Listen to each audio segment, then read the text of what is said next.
10 mistakes you make while brushing. 1. Using the wrong brushing technique.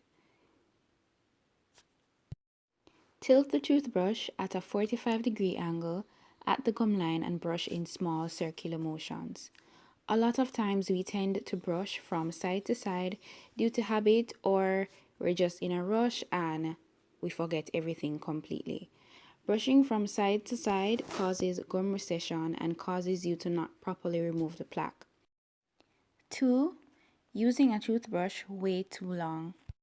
It is recommended that you change your toothbrush at least every 3 months or after you recover from a cold or a flu. The bristles become dull after a period of time and they become less effective.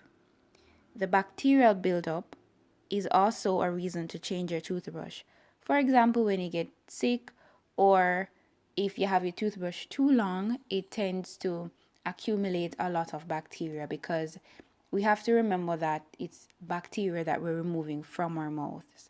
So when we brush and we wash off our toothbrush and we leave the toothbrush to sit, sometimes the bacteria isn't necessarily washed away. It tends to just stay on the toothbrush and accumulate over a period of time. So what we don't want to do is have our toothbrushes for too long. 3. Not brushing long enough. Now, I know a lot of us may think that 2 minutes is too long to brush, but think about it. The mouth is divided into 4 quadrants. Can you imagine paying attention to each side less than 30 seconds at a time? That would mean that you're not removing the plaque adequately, and that would mean that you're leaving food behind.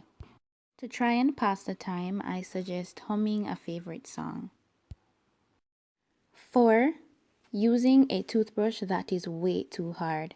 Now, I know in Jamaica the wisdom toothbrush is really popular, but that toothbrush is just way too hard.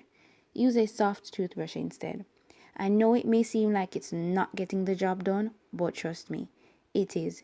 Using a hard toothbrush causes abrasion to the teeth, which can lead to sensitivity, as well as recession to the gums, which can cause the root of the teeth to become exposed, and that can also lead to sensitivity.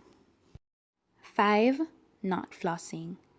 I know flossing may seem like a hard task and you just can't bother to do it, but it is very important to incorporate it into your daily brushing routine.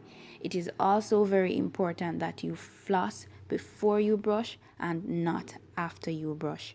It is also very important to try to floss between each meal. If not, guys, please try to floss before bed. What we don't want is for that food to stay there overnight, because when the food stays there overnight, the bacteria works better at nighttime in breaking it down. After the bacteria breaks it down, it tends to form small cavities in between your teeth. And also the soft food that is there now becomes hard, and you have to go to visit your dentist or your dental hygienist to get a cleaning to remove that. It cannot be removed with a toothbrush after it gets to that phase.